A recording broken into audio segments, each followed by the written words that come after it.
cilvēks mēģina ieskatīties nākotnē.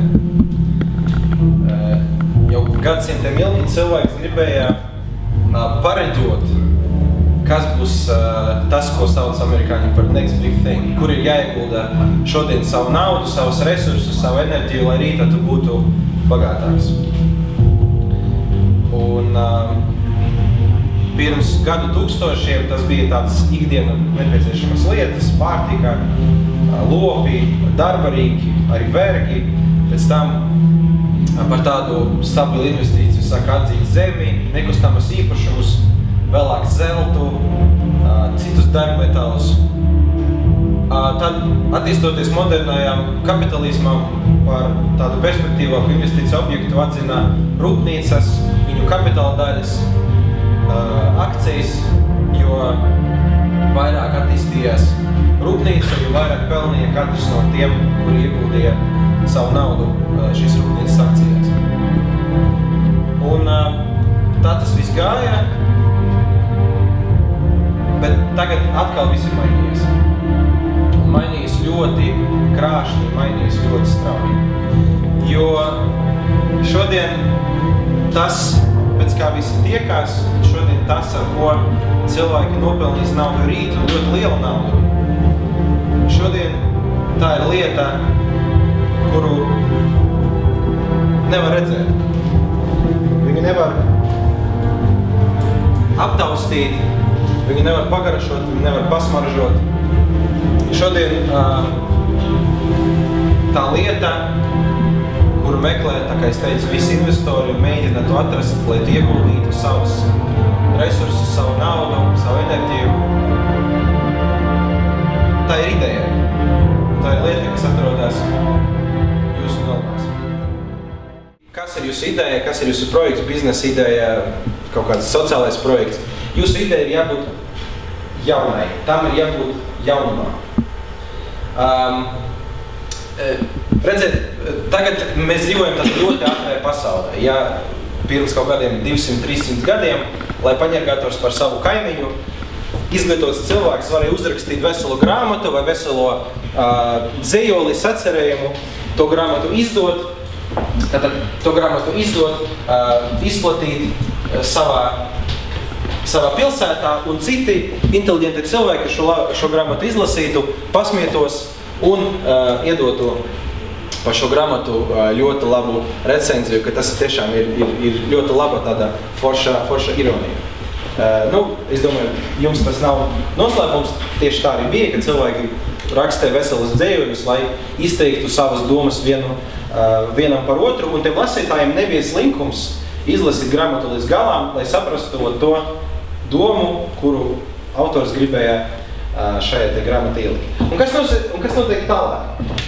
Kas notiek tagad? Tagad viss notiek pilnīgi savādāk. Tagad nopietnas valsts līmeņa lietas tiek publicētas un risinātas Twitterī. Ja? Es atlaižu Saimu. Valdis. Kā tu atlaidi Saimu? Valdis. Tā varēja izdarīt? Aivārs. Lasi konstitūciju. Aivārs. Valdis. Viss notiek ātri, visas ziņas tiek nodotas zibenīgi un ļoti dinamiski. Jaunumi. Mēs visu, ko mēs tagad uztveram, un kāpēc mēs ejam internetā, un kāpēc mēs pērkam avīzes, kioskos un žurnālus, ja mums piesaista kaut kādi interesanti tādi forši visraksti. Un mums nepietiek, mums pietiek. Tātad paskatīsimies uz vienu no populārākajiem ziņu portāliem, kurus pats lasu katru dienu. Burtiski pirms kaut kādiem 3 gadiem pirmajā lapā TVNeta bija dienas raksts. Bija bilde, virsraksts un bija raksts un apakšā bija vispārējais. Delfos bija tāpat. Bija interesantākais raksts un pēc tam citas ziņas. Šodien mēs redzam TVNeta tikai jaunumus, virsraksti. Šeit no augšas uz leju, virsraksti pa labi, un tad šeit tagad izveido jaunu moduli vēl papildus virsraksti. Neviens necer uz to, ka mēs ieguldīsim savu laiku, lai paļautos uz redaktora viedokli un izlasīt pat daļu no pirmā raksta. Nē, mums piedāvā tikai headlines. Un tad mēs jau klikšķinām uz to, kas mums interesē, drusmi palasam pa diagonāli, un tad ejam atpakaļ un skatāmies kaut ko vēl. Caur sociālajiem mēdījiem mēs dabūjam vēl vairāk jaunumus, vēl vairāk īsas, sakompresētas, interesantas informācijas, vēl vairāk headlines.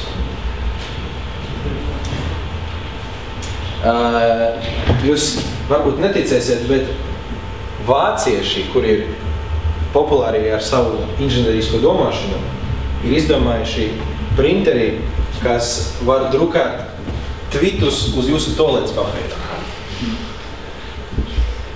Man liekas, ļoti labs formāts, jo tāpat kā toaletes papīrs, tviti ir vienreizē izmantojami un īsi.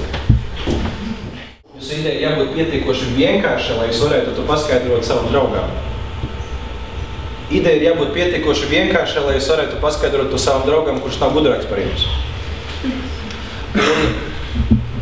Protams, nevajag novērtēt cilvēkus pa zemu, bet nedrīkst pārvērtēt cilvēku uzmanību. Ja pat cilvēks ir labs, bet ir jāatceras, ka viņš ir pirms tam ir dzirdējis daudz jaunumus, viņš ir runājis ar citiem cilvēkiem, viņš ir lasījis tvitus, viņš ir lasījis TVNetu, viņš ir lasījis avīzes, viņš ir klausījies radio. Pēc pētnieku aprēķiniem cilvēks saņem aptuveni 700 jaunumus vai reklāmas vēstījumus vai jaunumus katru dienu, caur visiem mēdījiem, caur vidas reklāmu, televīzijas reklāmu, radio, internetu, sociālajiem un tā tālāk. Cik vienkārši ir jābūt jūsu idejai, lai tajā brīdī, kad viņi ir 698, tieši šī ideja piesaistītu cilvēku uzmanību un lai viņš kaut kāda veida noraidīja uz to, ko jūs viņam sakāt. Katru dienu mūsu smadzenes tiek bombardētas no visām pusēm un saka, ka 3 līdz 5 sekundžu laikā smadzenes pieņem lēmumu. Klausieties uzmanīgi vai neklausieties uzmanīgi. Smadzenes dara tā, jo ja mēs klausītos uzmanīgi katru reklāmas meseģu, katru ideju, katru domu, ko mums cilvēki vai mēdīji stāsta, tad galva noteikti pārsprāgtu, tā kā lētējas amerikāņu šausminēs. Tieši tāpēc mums ir šī aizsarga reakcija, ka nē, es nelaidīšu iekšā nekādu spamu, es klausīšos tikai to, kas ir svarīgs. Tāpēc ir jābūt pietiekoši vienkārša ideja, lai varētu novērtēt, jā, ka tas ir kaut kas interesants un svarīgs. Marketinga, sabiedrisku attiecību speciālisti. Jā, noteikti zinās jums pateikt, ka vispraktiskākais, visspēcīgākais reklāmas marketinga sabiedrisku attiecību veids ir tā saucamais virālais, no mutes mutē. Mēs dzīvojam ar saviem radiniekiem, mums ir blakus mūsu draugi, viņi ir pārbaudīti cilvēki. Un ja kāds ir uzzinājis par kaut kādu foršu ideju un stāsta savam draugam nav jāpārbauda, vai tā tas ir, vai tā tas nav. Atšķirība no mēdījiem, jo mēs zinām, ka katrs masu mēdījis ir ieinteresēts. Lobēt vienu viedokli vai otru viedokli. Un tieši tāpēc ideja ir jābūt vienkāršai, lai tad, kad tā ideja aizies, lai draugs draugam varētu precīzi izstāstīt to, ko jūs gribat attīstīt un to, ar ko jūs gribat strādāt. Nevajadzētu domāt, ka cilvēks ieraugot kaut kādu, varbūt ļoti kreatīvi, ļoti radoši noformulētu, bet pilnīgi neskaidru ideju, viņš aizdomāsies, interesanti, kas tas ir. Un ko man tas dos? Dzīvnieki un bērni tā dara, jo viņiem ir daudz brīvā laika. Mēs, informācijas laikmetu upuri, nevaram to atļauties. Mums ir pārāk maz stundu ir mūsu diennaktīs, un tāpēc mēs noteikti nebūsim ar mieru maksāt ne 100, ne 10, ne 1, ne 50 centīmus, veltīt ne pusstundu, ne stundu tam, ja mēs nesaprotam, ko tas dara. Ko dara tā ideja? Nevis, kas tas ir pats par sevi, bet ko tas dara un ko tas darīs manis dēļ, kādu labumu tas var nest man. Un tas pats attiecas ne tikai uz kaut kādiem produktiem, pakalpojumiem, uz sociālajiem projektiem, ir tieši tāpat, ko dara Latvijas sarkanais krusts. Sakiet man, lūdzu, ar ko viņi nodarbojas? Dala pārtiku, palīdz nabadzīgiem. Pasākums uzmanīt cilvēkus, lai viņiem viss būtu kārtībā. Tā man liekas labdarība. Labdarība? Kāda labdarība? Zinu, ka drēbes vāc un ved. Bet šeit uz šīs ielas bija plakāti tāda milzīga roka un rakstīts humanisms. Cik maksā humanisms? Dārgi. Viņš palīdz nabadzīgiem cilvēkiem. Pašnespējuši. Jā, droši vien. Es nezinu. Man grūti teikt. Jebkurā gadījumā, ko tas dara? Ko dara Okārta piedāvā Lats uz nedēļu, zvani cik grib. Viss nav vairs jautājumu. Kas ir humanisms? Noteikti tas ir daudz svarīgāk nekā Lats uz nedēļu, nekā mobilie sakari, bet problēma ir tāda, ko tas dara? Varbūt mēs gribētu piedalīties sarkanajā kursā, varbūt mēs gribētu ziedot, varbūt mēs gribētu nākt par brīvprātīgiem, bet fucking pasakiet, ko jūs dariet. Jā? Ko? Dara labu. Dara labu. Droši vien. Ir jābūt skaidram, kā šī ideja realizēsies, kas notiks, kāds būs šis process. Lai dabūtu atbalstu, ir nepieciešams šīs lietas paskaidrot. No skolas laikiem mēs atceramies, ka pasniedzējs vai pasniedzēja mums izstāstīja kaut kādu jaunu formulu, kaut kādu jaunu teorēmu, tūlīt viņa deva mums piemēru risināt pašiem, vai viņi risināja uz tāfeles. Ja? Viņi radīja, kā šī teorija darbojas praksē, solis pēc soļa.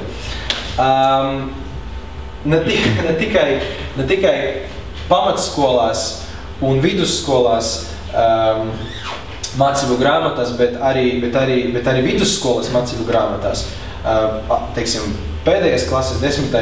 11. Varbūt jūs pamanījat, ka tiem uzdevumiem ir tādas citreiz surrealistiskas un pilnīgi nevajadzīgas nianses. Ja? Kāpēc šajā uzdevumā ir minēts, ka tas ir tieši runcis zabukos, kuram leduskapī ir 24 kg tomātu un 8 reizes mazāk burkāni? Ja? Kāpēc? It kā tas ir... Tieši tā. Leduskaps tomēr ir kāda robeža. Tieši tā. Ēdams. Tieši tā. Jebkura ideja, ja viņa ir izstāstīta virtuāli, tur teorēma saka, kā tur, jādala tur šitais uz šito, ok, jā, mēs to it kā dzirdam, mēs it kā saprotam, bet mēs distancējamies no teorijas. Tiklīdz ir stāsts, ar kuru mēs varam sevi sasaistīt, asociēt, ir daudz vieglāk uztvert to personīgi. Tādēļ mēs izstrādājam šo metodiku, kas saucas Salesbook, kas ir piedāvājumu un prezentāciju apkopojums, kas ļauj jums ātri 7 minūšu laikā salikt prezentāciju vai piedāvājumu konkrētai mērķa auditorijai. Katru reizi šī prezentācija vai piedāvājums ir jauns, bet tāpat laikā nav jātērē ilgs laiks tas veidošanai. Tātad var pārliecinoši prezentēt jebkuram klientam, jebkurā sabiedrībā. Jūs esat pārliecināti par to, ka ik viens cilvēks, kas pie jums strādā vai ar jums strādā, viņš negrauj jūsu idejas vai jūsu organizācijas reputāciju, nepareizi nododot šīs idejas būtību tālāk. Un tas ļauj daudz ātrāk izstāstīt to idejas filozofiju jaunam biedram, jaunam darbiniekam un ātrāk izplatīt jūsu ideju. Mūsu klientiem un mūsu klientu klientiem Salesbook, un šis ir nosaukums, kas ir atvasināts no Brandbook, jā, tā kā Brandbook ir korporatīva stilā, vadlīnijas, tas ir biznesa komunikācijas vadlīnijas, kļūst par standartu un arī jauniem biznesiem, kas tikko veidojas, viņi sāk ar Brandbook un arī Salesbook veidošanu, lai visa komunikācija būtu labi organizēta un būtu pareiza un precīza katru reizi. 8 moduļi, no kuram sastāv šī prezentācija. Lai katru reizi prezentācija būtu jaunā un viņa pilnīgi atbilstu mērķa auditorijas vajadzībām, mēs ņemam šos moduļus dažādas kombinācijas. Tātad, pirmkārt, mēs ņemam idejas aprakstu. Idejas apraksts ir praktiski vienāds visiem klientiem. Otrkārt, mums ir tie piemēri, kas izskaidro, kā darbojas šīs produkts vai pakalpojums. Un tad, izejot no tā, kāda ir mūsu mērķa auditorija, mēs ņemam vienu no piemēriem. Secinājums, jeb mūsu produkta galvenā vērtība, kā es minēju, Colliers International, pieņemsim, ir uzņēmums, kas nodrošina lielāku ieguvumu no nekustamā īpašuma pārvaldīšanas. Secinājums arī visiem praktiski ir vienāds. Nākamais ir produkta funkcijas, bet produkta funkcijas mēs saucam par klientu iegūmiem, jo klientu neinteresē funkcijas, viņam interesē, ko tas darīs man. Un arī atkarībā no tā, kāds ir šis klients, mēs izvēlamies vienu no šiem iegūmiem. Nākamie 4 moduli ir piedāvājumi, respektīvi no kādām pozīcijām sastāv šis konkrētais piedāvājums. Tad no šīs mapītes mēs ņemam atbilstošo rekomendāciju, ieteikumu, trešas neatkarīgas personas viedokli par šo produktu vai veiksmes stāstu. Un, lai neietu pie Lembergāza atvērā rekomendāciju, mēs ņemam to, kas derēs. Nākamais modulis ir domāts tam, lai motivētu auditoriju rīkoties ātri. Ja piedāvājums ir pieejams vienmēr, klausītājs pateiks, paldies, forša ideja, sazvanīsimies. Ja ir šajā piedāvājumā kaut kāds aspekts, kaut kāda daļiņa, kas ir pieejama tikai šonedēļ un nākamnedēļ, mēs motivējam auditoriju dot mums atgrieznisko saikni ātri. Un tas ir tas, ko mēs gribam jebkurā gadījumā. Neatkarīgi no tā, vai tas ir komerciāls vai nekomerciāls projekts, mēs gribam iesaistīt. Jo rīt tam cilvēkam nāks ciemos citi aktīvie jaunieši, viņš saņems rēķinus, viņš runās ar savu sievu, viņš lasīs visādas ziņas, un viņš var aizmirst par jūsu lielisku ideju, tāpēc mēs vienmēr iesakam motivēt jūsu auditoriju rīkoties tūlīt. Un tāpēc ir nepieciešams viens no argumentiem, kāpēc to darīt, un tad beigās ir noslēgums, aicinājums rīkoties, kontaktinformācija un tā tālāk.